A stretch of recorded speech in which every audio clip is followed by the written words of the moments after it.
The protection of American political and security interests is the primary duty of the FBI, which is why FBI officers actively investigate crimes and gather intelligence regarding dangers to national security.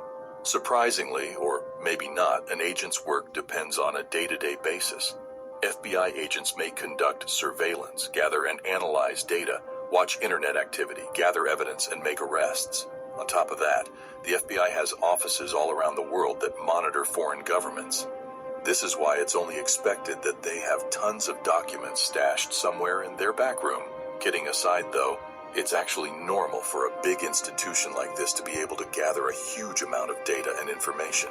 This is why the FBI decided to launch what they call the Vault. So, what exactly is the Vault? Well, as the name suggests, it's the FBI's brand new Freedom of Information Act library, which houses 6,700 papers and other materials that have been digitally converted from paper versions so you can access them at home or at work. So if you are as curious as me, I suggest you take a few moments and visit the Vault. But if you don't have the time to do that, don't worry because I have got you covered. First up, we have documents about Hitler's death. Just like Christopher Hitchens said, extraordinary claims require extraordinary evidence, and what can be asserted without evidence can also be dismissed without evidence. So you can imagine how alarmed I was to learn that recently declassified FBI files supported the claims made in books like Grey Wolf, The Escape of Adolf Hitler, and television programs such as the History Channel's Hunting Hitler, that Hitler escaped the Führerbunker and spent the last years of his life in Argentina. I mean, it is one thing to claim that Hitler escaped, much like it is another to claim that Elvis is still alive. But it is quite another to present evidence to back up such claims, which is why historians are perplexed by such materials. Here's what the documents revealed. According to an FBI investigation from September 21st, 1945, a guy helped 6 senior Argentine officials bring Hitler into the country by submarine and hide him in the Andes foothills. To make things crazier, the document further revealed details about the said encounter. A representative from the Argentine government sought to deliver a story in July 1945, but only if he could receive assurances that he wouldn't be returned to Argentina, which had just undergone a military coup. The reporter's friend Jack met with the representative. The source claimed to be one of 4 individuals who, 2 weeks after the surrender of Berlin in 1945, had the chance to encounter Hitler on an Argentine shore. Additional Soviet documents, however, revealed that the bodies of Hitler and his wife were burned, and their remains were subsequently interred and frequently excavated, making the FB investigation a little bit hard to confirm. The FBI even searched international news sources and discovered images of well-known Argentines, giving credence to the theory that senior Argentine authorities may have assisted Hitler in entering Argentina. No records were located with the Immigration and Naturalization Service, INS, for the names of known aliases for Hitler, Jack, or the informant, even though the informant also claimed Hitler may have entered the country. The FBI found the story to be believable, but lacked the data necessary to conduct a thorough investigation. Next up are documents about Jane Addams.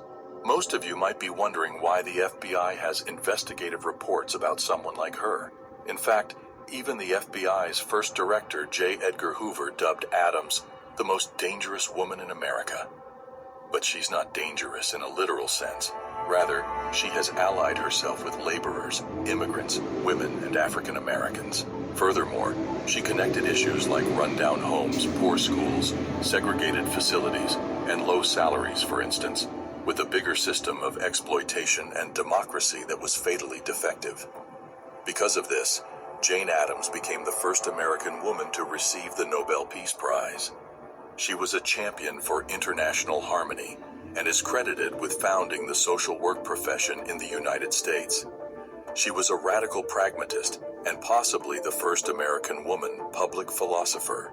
Addams was one of the best-known reformers during the Progressive Era, when presidents like Theodore Roosevelt and Woodrow Wilson declared themselves to be social activists and reformers. As she became a prominent figure, she started influencing more people. At the beginning of World War I, Adams stood beside her principal and created a women's party devoted to peace. It was not until 1920 that the FBI started monitoring her after she opposed the persecution of an activist due to her anti-war beliefs. Still, the agents could not come up with any criminal charges due to insufficient evidence. However, because of her continuous involvement with more peace movements, more investigations were conducted, which is why a Nobel Prize winner ended up in the FBI's vault, Marilyn Monroe's death. Do you think the government prefers blondes? Well, this FBI document involving Marilyn Monroe will make you think. At the end of Blonde, Marilyn Monroe was seen descending into a pit of misery and drug addiction. She appears to be a nervous wreck when the camera almost switches to night mode. Is her phone being bugged? Are they standing outside her home observing her in a van? Is the person in the shadow in her bedroom real?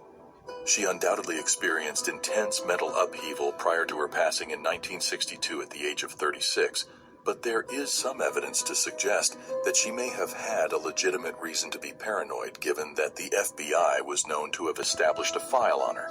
Specifically, a 100-page worth of document. FBI started investigating the icon when she was associated with her husband, Arthur Miller, after which Monroe was said to be a member of a syndicate. It even got to the point when she was dubbed the darling of the left-wing intelligentsia, several of whom are identified as red fronters by one gossip columnist. This is why her studio executives told her to end the romance with Miller for fear that it would damage her status as Hollywood's golden girl. Things got even more confusing when it was claimed that Monroe had a relationship with President John F. Kennedy, which of course meant even more people were watching her. The FBI pursued her for almost 10 years, but they never discovered any conclusive proof that she had been a Communist Party member. The reports mentioned, the subject's ideas are extremely positive and succinctly leftist. But if she is actively being exploited by the Communist Party, it is not generally known among those working with the movement in Los Angeles. The FBI documents also address the conspiracies that she was murdered rather than committed suicide. According to Anthony McCartney of the Associated Press, letters and news clippings included in the files show the Bureau was aware of theories the actress had been killed, but they do not show that any effort was undertaken to investigate the claims. Los Angeles authorities concluded Monroe's death was probably suicide. The disappearance of Amelia Earhart. American flyer Amelia Earhart and navigator Frederick Noonan were aboard a Lockheed aircraft when it went missing on July 2, 1937, not far from Howland Island in the Pacific. When the news first broke, everyone thought it was nothing but a case of disappearance, but the FBI believed otherwise and decided to investigate the matter. They say it might even be murder. According to a 1991 Time article, the FBI acknowledged that an aluminum map case found by aircraft archaeologists on Nikumaroro might provide information about her final landing location. At the time, experts speculated that she might have come to rest on a reef where life was practically impossible due to the high temperatures and lack of fresh water. Butler and other experts, however, concur that if she had made it to those locations, airplane pieces would have been spotted by the 3 aircraft that flew over Nikumaroro and the surrounding islands 5 days after Earhart disappeared. Sadly, the investigation remained futile, and no other evidence was collected to prove what really happened to her. Well, what do you guys think? Do you think these documents are bizarre enough? Also, leave a like and subscribe to the channel for more.